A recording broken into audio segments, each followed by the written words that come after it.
उनके लिए तैयार करें। थैंक यू जीसस, बड़ी संजीदगी से। Hallelujah hallelujah father. Thank you Jesus, hallelujah. इसकी वर्शिप करते चले जाओ। Thank you father, hallelujah. पुकारना शुरू करें, पुकारना शुरू करें, पुकारना शुरू करें। याद रखें खुदावंद आपकी जिंदगी में अजीब काम करने को। Hallelujah father, we worship you Jesus, hallelujah। आसमानी खुदावंद के खुदा, खुदावंद हम तेरी शुक्रगुजारी करते हैं क्योंकि तेरी मानिद कोई नहीं है।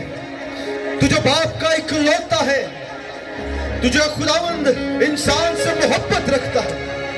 और तेरा कलाम में लिखा है कि तूने इंसान से इस कदर मोहब्बत की कि अपना इकलौता बेटा बख्श दिया। अरे खुदावंद हम तेरे बेटे यीशु के लिए तेरा शुक्र अदा करते हैं। यीशु के नाम से खुदावंद जैसे हिरनी पानी के नालों को तरसती है, हमारी रूह प्यासी है खुदावंद। अब आप तो हमें जिंदगी का पानी दे दे खुदावंद। तो आज अपने कलाम को नाज़िल फरमा खुदावंद।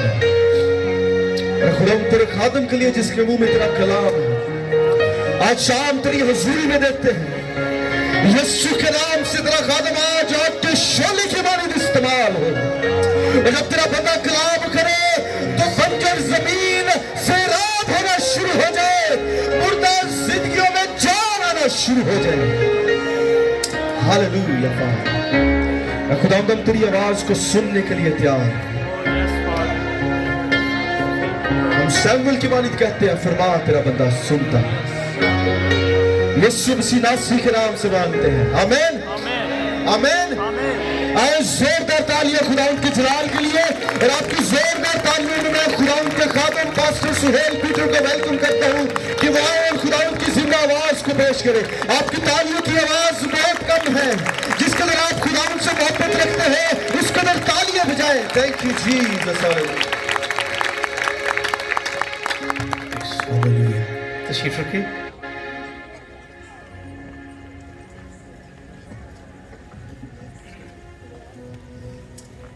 Thank you, Jesus. Hallelujah.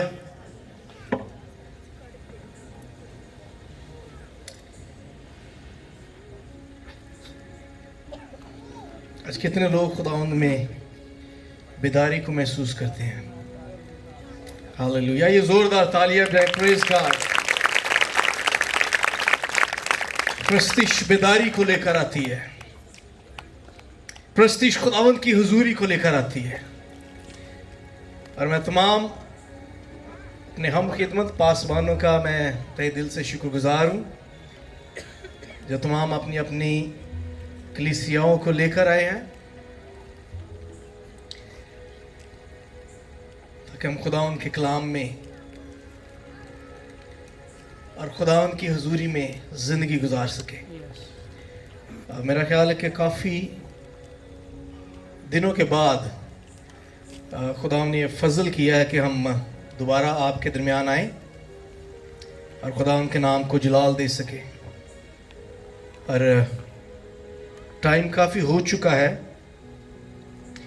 इसलिए मैं स्ट्रेट वे खुदावंद के कलाम में से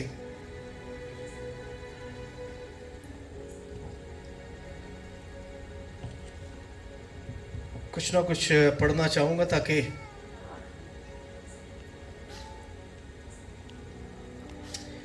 Thank you, Jesus. Hallelujah.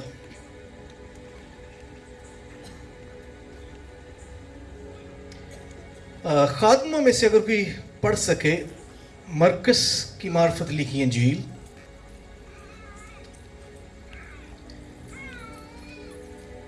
और इसका 16 बाब, उसकी 6ठी और 7वीं आयत। जल्दी से, ये बड़ा एक इंटरेस्टिंग पहलू है खुदाम के कलाम का, और मैं चाहता हूं कि हम इसमें से कुछ ना कुछ सीखें। Thank you Jesus, hallelujah. खुदावंद के पाक कलाम में कुछ यूं लिखा है। मुकद्दस कैमरामैन भाई की इंजील वो पढ़ रहे हैं, उसका 16 बाब और उसकी 6 आयत मैं आप सबके सामने पढ़ूंगा। उसने उनसे कहा, ऐसी हैरान ना हो, तुम यीशु नासरी को जो मसलूब हुआ था ढूंढती हो। वो जी उठा है, वो यहाँ नहीं है। देखो ये वो जगह है जहाँ उन्होंने उसे रखा था। लेकिन तुम जाकर उसके शागिर्दों और पतरस से कहो कि वो तुमसे पहले गलील को जाएगा। तुम वही उसे देखोगे जैसा उसने तुमसे कहा। आमीन। आमीन। खुदावंद के पाक कलाम के पढ़े और सुने जाने पर खुदावंद की बरकत हो। आमीन आमीन हालेलुया। हालेलुया। यीशु जिंदा है। आमीन। और हम जब यीशु की खुशखबरी सुनाते हैं वो इसी बात में सुनाते हैं कि यीशु मुर्दों में से जी उठा है। बाइबल मुकद्दस या क्रिश्चियनिटी की जो बुनियाद है वो यीशु मसीह के जी उठने में है।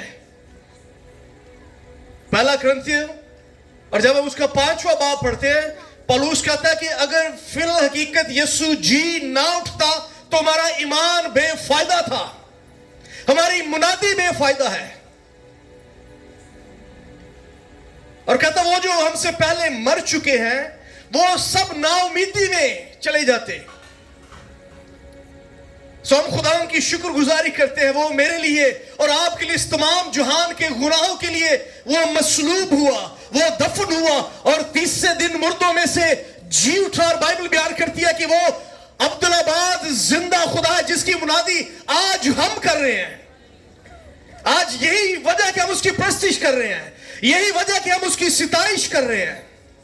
और यही क्रिश्चियनिटी का जोर है, यही हमारे ईमान का जोर है। और इसी जोर में खुदावंद आज मौजूद करता है, इसी जोर में खुदावंद आज काम करता है। और इसी जोर में हम हर तरह के तानों को सहते हैं, इसी जोर में मुसीबतों को सहते हैं, इसी जोर में हम यहां तक के मौत को गवारा करते हैं। इसलिए क्योंकि यीशु मसीह ने क्या कहा, उसने कहा लाजर की कब्र पर जा, उसने कहा कि जो मुझ पर ईमान लाए गो मर भी जाए तो भी। कैसी खूबसूरत बात है। और इसकी अगली आयत हम भूल जाते हैं, लिखा कि जो कोई जिंदा है और मुझ पर ईमान लाता है वो कभी ना मरेगा। जो कोई जिंदा है, जब तक हम जिंदगी में हैं, अगर हम उसका इनकार कर दें, अगर हम गुनाह में दोबारा चले जाए, हमारे पास अभी भी बड़ा चांस है कि जो कोई जिंदा है उस पर ईमान ले आए। क्योंकि मरने के बाद कोई शख्स ईमान नहीं ला सकता। मरने के बाद कहानी खत्म हो जाती है, मरने के बाद कोई तौबा नहीं कर पाता। जब तक हम जिंदगी में हैं अभी भी वी कैन गेट बैक, अभी भी हमारे पास चांस है। मैं कल एक मीटिंग में था, शुक्रगुजारी की, फरुखाबाद सिटी में। और वो जो हॉल किराए पे लिया हुआ था, वो उस हॉल का जो मैनेजर था, इतनी बड़ी दाढ़ी रखी हुई और एक रिजिड मुस्लिम था भाई।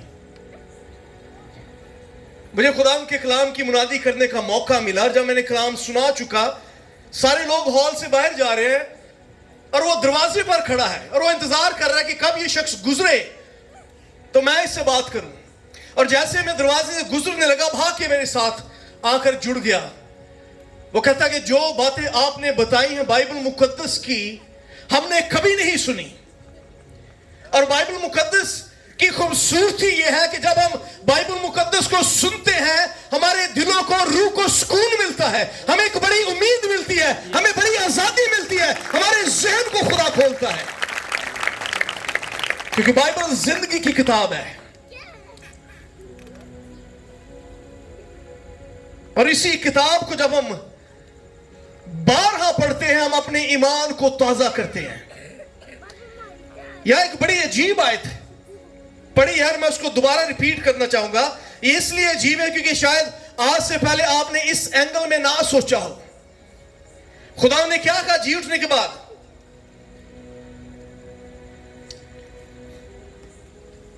मेरे पास थोड़ी लाइट कम है और यूं मालूम होता है कि आने वाले दिनों में मुझे आंखों की जरूरत है। लेकिन तुम जाकर उसके शागिर्दों और पतरस से कहो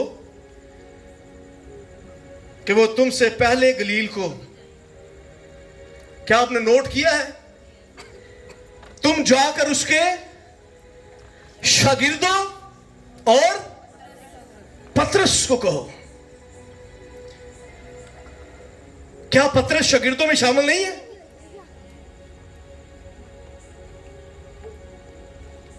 शायद मैं और आप कहते कि हैं अभी। अब पतरस को बड़ा खास करैक्टर है तमाम शागिर्दों में, और वेरी फर्स्ट डिसाइपल्स में से है जिनको खुदावन ने चुना है। अब पतरस ने सबसे ज्यादा वक्त यीशु मसीह के साथ गुजारा। पतरस एक ऐसे ईमानदार को जाहिर करता है जो कि एक बड़ा सीनियर ओहदा रखता है, एक लीडरशिप का ओहदा रखता है। जब पहली दफा पतरस खुदावन से मिलता है तो एक कश्ती पर सवार है और सारी रात वो जाल डालता है, और सारी रात जाल डालने के बावजूद उसे कुछ नहीं मिलता। पतरस कफरनहूम में रहने वाला है और वहां शागिर्दों में ये ही शागिर्द है जो शादीशुदा है, और इसकी जिंदगी में खुदा ने बड़े अजीब और जलाली काम किए। हमें बाकी शागिर्दों की जिंदगी में ये मौजूदात नहीं नजर आते, वो तालीम नहीं नजर आती जो इस शागिर्द की जिंदगी में नजर आती है।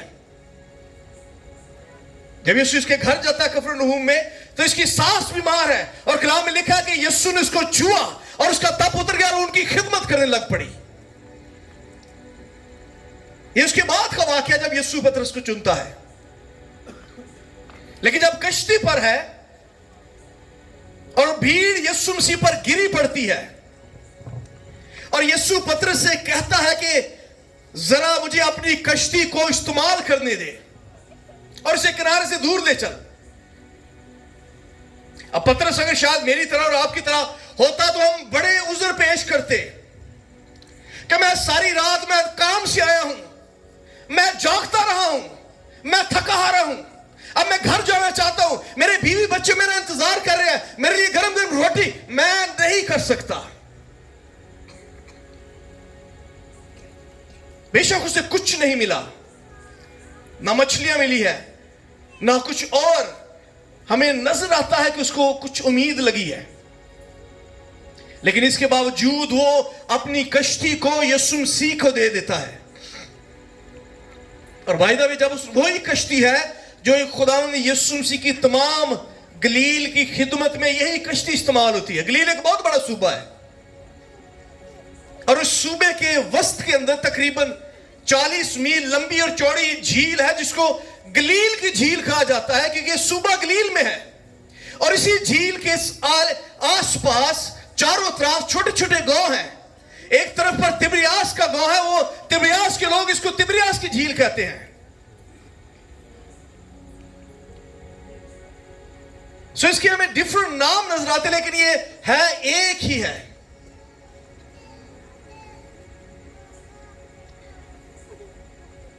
और जितनी खुदा यीशु मसीह ने गलील के अंदर खिदमत की है, एक गांव से दूसरे गांव, दूसरे गांव से तीसरे गांव, जितना सफर खुदा ने किया है इसी की कश्ती पर किया है। It was a chartered boat, private boat बन गई। खुदा ने कहा अपनी कश्ती इस्तेमाल कर, उसने दे दी। उसे अपना प्लेटफॉर्म खुदावंद को दे, उसे अपना घर खुदावंद को दे दिया, उसे अपना रोजगार खुदावंद को दे दिया, जो उसका बिजनेस हब है वो उसने खुदावंद को दे दी। उसने कहा खुदावंद तू इसको इस्तेमाल कर अपने जलाल के लिए। बेशक मुझे मछलियां नहीं मिली लेकिन फिर भी मैं तुझे देता हूं। और मेरी चीजों अगर उस रात पतरस को मछलियां मिल जाती तो उसे यीशु कभी नहीं था मिलना। अगर उस रात मछलियां मिल जाती शायद उसे निजात ना मिलती। कई दफा हमें खुदावंद जानबूझकर कोई चीजें नहीं देता, हम उसके लिए रोजे रखते हैं, हम उसके लिए दुआ करते हैं, लेकिन वो चीज हमें नहीं मिलती। इसके बरक्स हमें अनॉइंटिंग मिल जाती है, इसके बरक्स हमें कोई रूहानी खिदमत मिल जाती है उन्हीं रोजों के सबब से। बेशक वो दुनियावी चीज हमें नहीं मिलती। बिल्कुल पतरस की तरह अगर उसको मछलियां मिलती उसे यीशु नहीं था मिलना। अगर मछलियां मिल जाती वो उनके खराब होने से पहले यीशु के आने से पहले निकल जाता। तो खुदावंद हम जिस कंडीशन में है, खुदावंद हमें ठहराए रखता है, खुदावंद हमें आजमाता है। कलाम में लिखा तुम्हारे ईमान की आजमाइश सब्र पैदा करती है और सब्र को अपना पूरा काम करने दो। याकूब पहला बाब उसकी 5, 6, 7 आयत।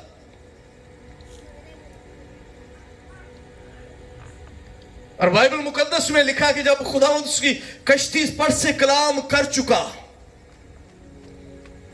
उसका घराना महज एक माहीगीर का घराना था, लेकिन अब चूंकि यीशु उसके अंदर आ गया है, अब एक बहुत बड़ा प्लेटफॉर्म बन गया है। अब वो घराना, वो कश्ती एक मिशनरी कश्ती बन चुकी है। अब वो कश्ती एक निजात देने वाली कश्ती, वो खुदा के कलाम से भरी हुई कश्ती बन गई। काश मेरा और आपका घराना भी ऐसा हो, मेरा और आपका बिजनेस भी ऐसा। हम अपने बिजनेस से खुदावंद को जुलाल दे। यूरोप के अंदर, अमेरिका के अंदर लोगों ने बिजनेस एसोसिएशंस बनाई हुई है।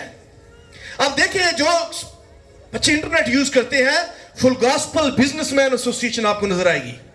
जितने ईमानदार बिजनेसमैन हैं, वो अपने बिजनेस को, वो अपने रुपए पैसे को, अपने रिसोर्सेज को खुदा के कलाम के लिए इस्तेमाल करते हैं, मुनादी के लिए इस्तेमाल करते हैं। कहीं अफ्रीका में पैसे भेज रहे हैं, कहीं पाकिस्तान में भेज रहे हैं, ताकि खुदा का कलाम हर एक जिंदगी तक पहुंचे और जिंदगी को आजाद करे। काश हम भी ऐसा कर पाए। अगर आज खुदावंद हमें किसी को साउंड सिस्टम दे देता है, हम डीजे चलाकर बड़ा पैसा, लेकिन कोई शख्स कहे कि हमारे यहां मीटिंग है, साउंड तो लेकर आओ, हम फौरन से कहते हैं भाई 2,500, 2,000, 4,000 रुपया लूंगा, नहीं देना तो मैं नहीं लेकर जाऊंगा। कोई गाड़ी आपके पास है, अगर खादम के मैंने किसी जगह मुनादी करने जाना, भाई जरा गाड़ी तो दो, आप ये नहीं पूछेंगे कि कितनी देर के लिए, आप फौरन कहेंगे भाई कितने पैसे देगा मुझे। लेकिन पतरस ने यहां कहा, यीशु को खुदावंद मुझे पैसा चाहिए नहीं। उसने कहा यीशु तेरी है। और देखे, जिस कश्ती में से पहले माहीगीर उतरते थे, जब यीशु उस कश्ती से कलाम करता उसके अंदर से, फिर उसके अंदर से जो शख्स निकलता है वो पतरस रसूल बाहर निकलता है। यही वजह है कि जो घराने खुदावंद की प्रस्तिश और खुदावंद के नाम को जलाल देते, उन घरानों में से पास्टर्स निकलते हैं, उन घरानों में से इवेंजलिस्ट निकलते हैं, उन घरानों में से खुदावंद के मिशनरीज निकलते हैं। अब ना सिर्फ रूहानी बरकत बल्कि जिस्मानी बरकत भी खुदावंद ने पतरस को बहुत ज्यादा दी है। खुदा ने कहा कि अपनी कश्ती गहरे में ले चल। पतरस कहता है कि खुदावंद सारी रात जाल डाला और दिन के टाइम तो कभी मछली आती ही नहीं किनारों में, और किनारों पे क्या कभी मछली सतह पर भी नहीं आती, क्योंकि उसको डर है कि यहां से बोट्स गुजरती है, कोई पकड़ ना ले। लेकिन तेरे कहने पर, आज कितने लोग जो खुदावंद के कलाम के कहने पर चलते हैं। जब हम खुदा के कलाम के कहने पर चलेंगे, हम अपना मौजा पाएंगे। जब खुदा के कलाम के कहने पर चलेंगे, हम फरावात से पाएंगे और अफराज से पाएंगे। और इस दफा जब वो जाल डालता है, खुदा ने कहा जाल डाल, और लिखा कि इस कदर मछलियों का बड़ा गोल घेर लाया। उसके पास जगह, उसने साथ अपने माहीगीर दोस्तों से कहा, लो तुम भी लो तुम भी समेटो। और जब पतरस ने खुदावंद के मौजूद देखे, उसने कहा कि आई यीशु, मैं गुनाहगार हूं, मैं गुनाहगार हूं, मेरे पास से चला जा। इकरार किया, और कलाम में लिखा कि जो अपने गुनाहों का इकरार करता है वो अपनी जान को बचाता है, और जो उनको छुपाता है अपने लिए हलाकत पैदा करता है। जैसे उसने इकरार किया कि खुदावंद मैं गुनाहगार हूं, और यीशु मसीह को खुदावंद माना, उसी दम उसकी जिंदगी तब्दील हो गई। खुदा ने कहा कि आज के बाद तू माहीगीर नहीं बल्कि मैं तुझे आदमगीर बनाऊंगा। और अब जब वो साहिल पर जाता है तो पतरस रसूल के तौर पर साहिल पर उतरता है, छोड़ देता है। खुदा ने कहा सब कुछ छोड़ और मेरे पीछे हो ले। और उसी दिन से, और ना सिर्फ पतरस उन 12 डिसाइपल में से है, बल्कि जो इनर मोस्ट डिसाइपल है 3, पतरस, याकूब और यूहन्ना बड़े क्लोज है, ये उनमें से एक है। The very close one. और इस कदर ज्यादा क्लोज है कि जब कैसरिया फिलिपिया के इलाका में है, खुदा ने कहा लोग मुझे क्या कहते हैं? उन्होंने कहा कि कोई नबियों में से एक कहता है, कोई एलिया कहता है, या कोई वो नबी। खुदा ने कहा तुम मुझे क्या कहते हो? और वहां पतरस से उसने कहा कि तू जिंदा खुदा का बेटा मसीह है। हालेलुया, ये भेद की बात है। और खुदा ने यीशु ने क्या कहा कि ये बात खून और गोश्त नहीं, बल्कि ये रूह कुद्दुस ने तुझ पर ज़ाहिर की है। और पतरस उन शागिर्दों में से शायद वाहिद है, रूह कुद्दुस जिस पर ज़ाहिर करता है खुदा उनके भेदों को। इस कदर ज्यादा गहरी तालीम और इसकी ग्रिप है।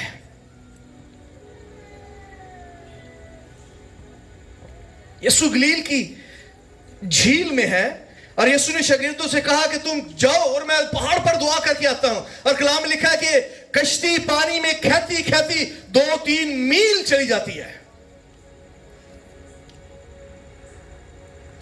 और यीशु पानी पर चलकर उनकी तरफ जा रहा है और सारे शागिर्द चलाना शुरू कर देते हैं। और यीशु ने जब देखा कि वो डर रहे हैं, यीशु ने आवाज दी कि ये मैं हूं, खातिर जमा रखो। और कोई नहीं बोलता, पतरस बोलता। वो कहता अगर यीशु तू है तो क्या मुझे, मैं भी चलना चाहता हूं। और बाइबल मुकद्दस में लिखा है कि यीशु ने कहा आ, और पतरस चलना शुरू हो गया। कोई शागिर्द पानी पर नहीं चला, सिर्फ पतरस पानी पर हमें चलता हुआ नजर आता है। इसको पानी पर चलने का भी शर्फ हासिल है।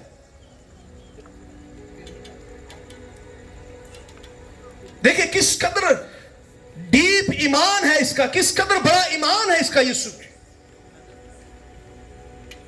इसी को शर्फ हासिल, जब इसने कहा कि तू जिंदा खुदा का बेटा मसीह है, तो यीशु ने क्या कहा कि तू शमौन नहीं बल्कि तू पतरस कहलाएगा।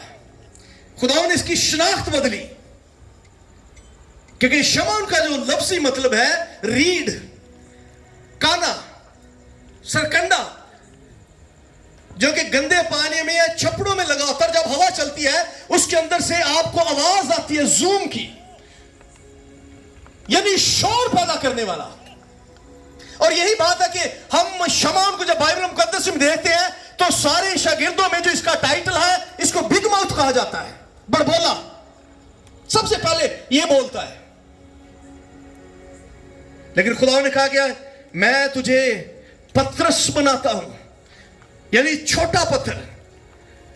पहले बेक्याम शख्स था, लेकिन अब खुदा ने कहा कि मैं पत्थर बनाता हूं जो कि क्याम में रहेगा, जो कि हिलाया नहीं जाएगा, जिसको हवा नहीं उड़ा सकती।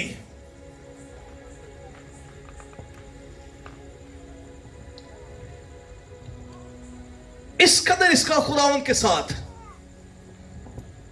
और गतसमनी में जब यीशु शागिर्दों के साथ दुआ कर रहा है, बाकी को यीशु ने कहा कि पीछे ठहरो। ये 3 शागिर्द यीशु के साथ जाते हैं, पतरस में सबसे आगे है। और यीशु पतरस को बार बार कहता है कि जागते रहो और दुआ करते रहो। खाने की टेबल में खुदा ने क्या कहा? खुदा ने कहा कि मेरे पकड़वाने का वक्त आ चुका है। और पतरस फट से बोला, उसने कहा कि आए खुदावंद, मैं तेरे साथ मरने के लिए भी तैयार हूं। और कलाम में लिखा कि यीशु ने जब उसकी तरफ देखा, खुदा ने क्या कहा? खुदा ने कहा कि मुर्ग के 3 बार अजान देने से पहले तू मेरा इनकार करेगा। यही वो पत्र है जिसके बारे में खुदा ने कहा कि आए शमाउन, अबलीस ने तुझे मुझसे मांग लिया है ताकि तेरा ईमान, लेकिन मैं ये दुआ करूंगा ताकि तेरा ईमान जाता ना रहे। अबलीस भी जानता है कि यही शागिर्दों में सबसे भारा है। सो हम देखते हैं कि पतरस की खुदावंद के साथ एक डिसाइपल की कैसे खूबसूरत एसोसिएशन है, कैसे ये भेद की बातें खुदावंद यीशु मसीह के बारे में जानता है, जो बाकी शागिर्दों पर ये रिवील करता है। कलाम में लिखा है कि जब यीशु ने अपने खून और गोश्त के बारे में तालीम देना शुरू की, उसने कहा कि मेरा गोश्त खाओ ताकि जीते रहो, मेरा खून पियो ताकि तुम्हें जिंदगी है। और लिखा है बहुत सारे शागिर्द और बहुत सारे लोग उसको छोड़ गए और यीशु ने अपनी शागिर्दों की तरफ देखा। खुदा ने कहा कि अगर तुम भी चाहो तो जा सकते हो। और कलाम में लिखा कि वाहिद पतरस बोलता है, उन सब की नुमाइंदगी करता। उसने कहा खुदा जिंदगी और जिंदगी की बातें तेरे पास है, हम तुझे छोड़कर कहां जाएं।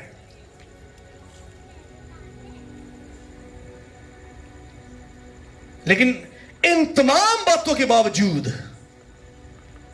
इसने खुदावंद यीशु मसीह के तमाम मौजूदात बड़े करीब से देखे। यार की बेटी के घर जब यीशु जाता है, पतरस साथ में मौजूद है।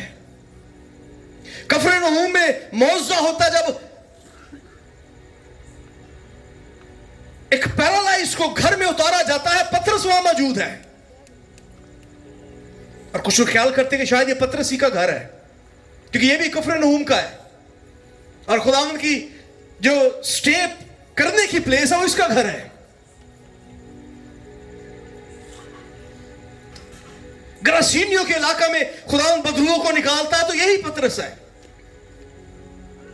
एक कनानी औरत बार बार यीशु कहती है कि मेरी बेटी में से बदलू को निकाल, बदलू को निकाल। और यही पत्र वो कहता है खुदावंद इसको रुखसत कर। और यीशु ने कहा कि मैं इस्राएल की खोई भेड़ों के अलावा किसी के पास नहीं भेजा गया। लड़कों की रोटी कुत्तों को देना रवा नहीं है। वहां भी पतरस सिफारिश करता है,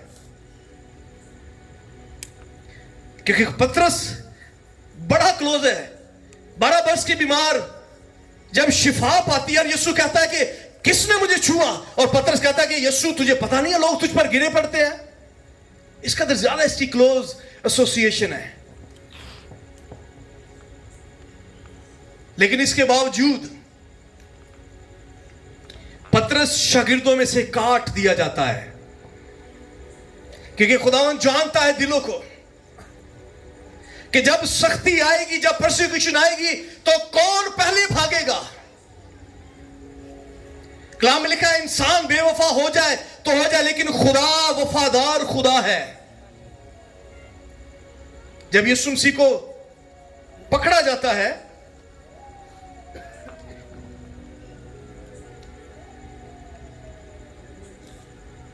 और खुदावंद का जब ट्रायल शुरू होता है, लूका की इंजील उसके 24वें बाब के अंदर यह 3 बार खुदावंद यीशु का इनकार करता है। और जब तीसरी बार इनकार करता है, उर्दू तर्जुमे में लिखा है कि वो लानत भेजता है। लेकिन जो बिब्लिकल वर्ड यूज हुआ है, लातीनी जुबान का वर्ड यूज हुआ है, वो एनाथीमा है, जिसके बारे में पौलुस कहता है कि अगर कोई खुदा का इनकार करता है तो कलीसिया से काट दिया जाता है, वो जमायत में से काट दिया जाता है। और जब तीसरी बार इसने इनकार किया तो इसके कहने का मतलब यह नहीं कि मैं यीशु पर लानत करता हूं। इसके कहने का मतलब यह है कि मुझ पर लानत अगर मैं यीशु को जानता हूं।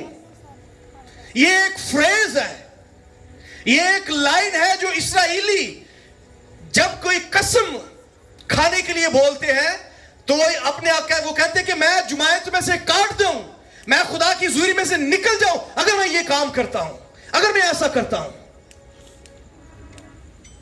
उसने अपने आप को एनाथीमा किया। उसने कहा कि अगर मैं इसको जानता हूं तो मैं मलाऊन हूं।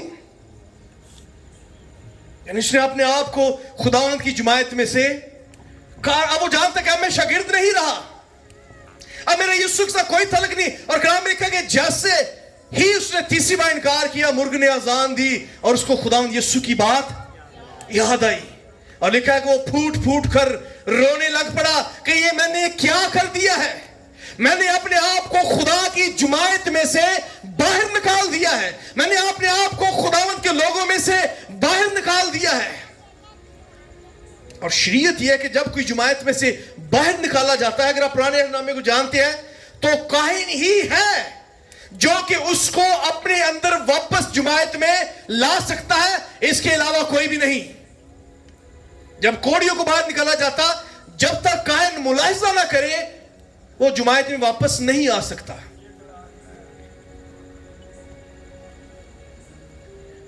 और यीशु मसीह की मसलूबियत से पहले सरदार कायफा ने अपने कपड़े फाड़ दिए थे।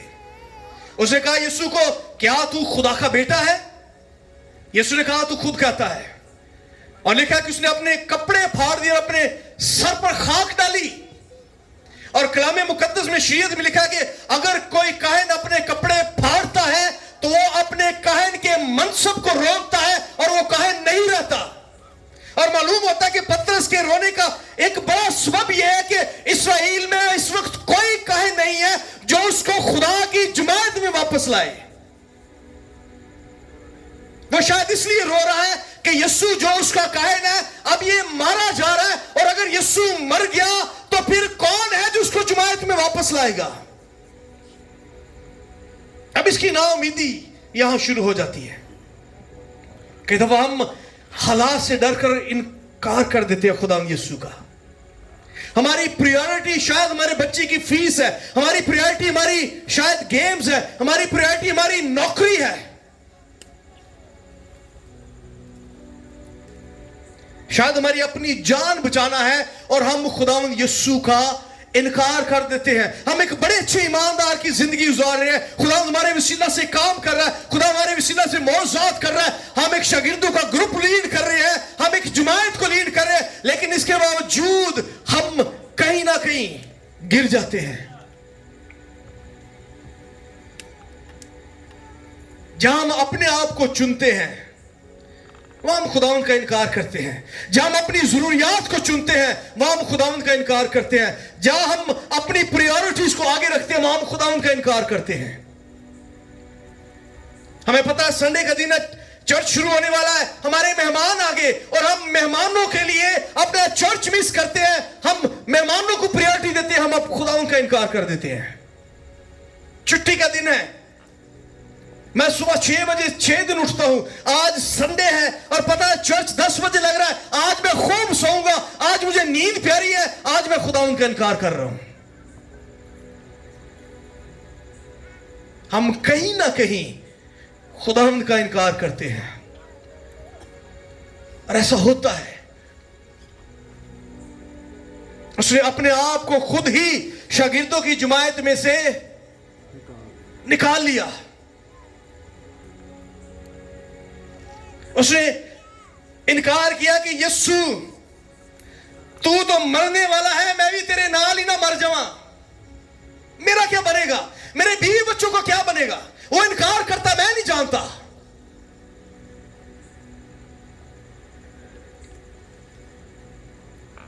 कहता मेरी अपनी जिंदगी मेरे लिए अजीज है, मैं अपनी मर्जी से जिंदगी गुजारूं, अपनी मर्जी की चीजें खाऊं, अपनी मर्जी का ट्रैवल करूं, अपने मर्जी के लोगों को मिलूं, मुझे क्या जरूरत है।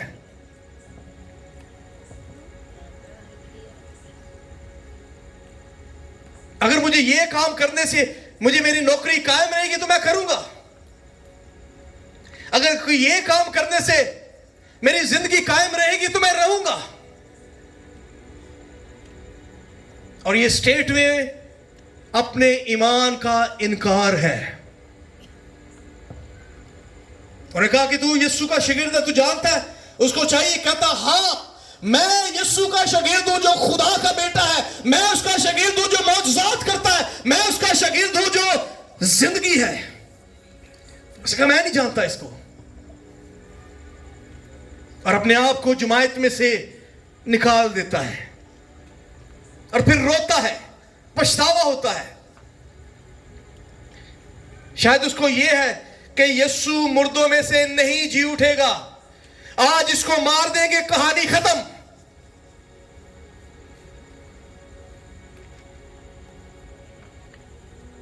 आज इसको मसलूब कर देंगे, कहानी खत्म। लेकिन मेरी और आपकी जो जिंदगी की कहानी है वो यीशु मसीह की मसलूबियत से शुरू होती है। हालेलुया। मेरी और आपकी हमेशा की जो जिंदगी है यीशु मसीह के मुर्दों में से जी उठने के बाद शुरू होती है। अगर वो मुर्दों में से ना जी उठता, मेरा और आपका ईमान बेफायदा था, मेरी और आपकी प्रेस्टीज बेफायदा थी, और जितने हमसे पहले मर चुके हैं वो हलाकत में जाते हैं। लेकिन यीशु फिल हकीकत मुर्दों में से जी उठा है। और जब वो जी उठता है तो यीशु ने कहा कि जिस पतरस ने नाउमीदी में मेरा इनकार किया कि अगर यीशु मर जाए तो हमारा कुछ नहीं बनेगा, हम अपनी जान तो बचा लें। यीशु ने कहा कि जाओ और गलील में जाकर, क्या वर्ड है,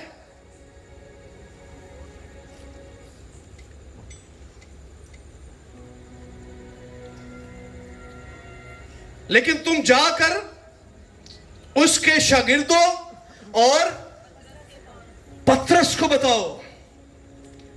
वो शागिर्द 11 के 11 जिन्होंने इनकार नहीं किया, यीशु ने कहा, फरिश्ते ने कहा कि शागिर्दों को बताओ और उस पतरस को भी बताओ जिसने इनकार किया था कि यीशु मुर्दों में से जी उठा है। इंसान बेवफा हो जाए लेकिन खुदावंद वफादार है। पतरस यीशु को छोड़ सकता लेकिन यीशु पतरस को नहीं भूला।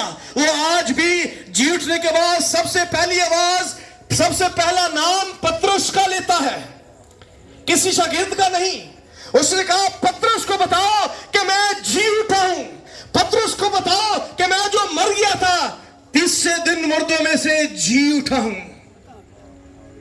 हम बेशक खुदावंद को भूल जाए लेकिन खुदावंद हमें कभी नहीं भूलता। And still we have time. आप अभी भी अगर जिंदगी में हैं, आपके पास वक्त है कि आप वापस आ जाएं खुदावंद में।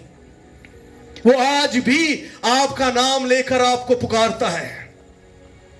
वो कहता है कि पूरे पाकिस्तान को बताओ और असलम को बताओ यीशु जी उठा है। पाकिस्तान को बताओ और तारों को भी बताओ कि यीशु जी उठा है।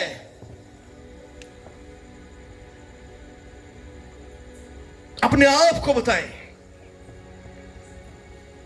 और ये पतरस कोई यूनिक शख्स नहीं है, आम में से हर एक शख्स मुझ समेत पतरस है, जो कहीं ना कहीं हम खुदावंद का इनकार करते हैं, जो कहीं ना कहीं हम अपनी जरूरियात को आगे रखते हैं, जो कहीं ना कहीं बैकस्लाइडर्स हो चुके हैं। पतरस किस कदर जोशीला है लेकिन इसके बावजूद वो बैकस्लाइडर हो गया है। इस कदर जोशीला, उसने तलवार निकाली और कायन के सरदार, कायन के नौकर का कान काट दिया, लेकिन इसके बावजूद वो बैकस्लाइडर है। इतना रूहानी होने के बावजूद वो बैकस्लाइडर है। इसलिए मेरे अज़ीज़ों, इस बात पर फख्र ना करें कि मैं बड़ा अच्छा गाता हूं, मैं बड़ा अच्छा बजाता हूं, मैं बड़ी अच्छी प्रीचिंग करता हूं, मैं ये मैं वो नहीं। आप भी पतरस की तरह हैं।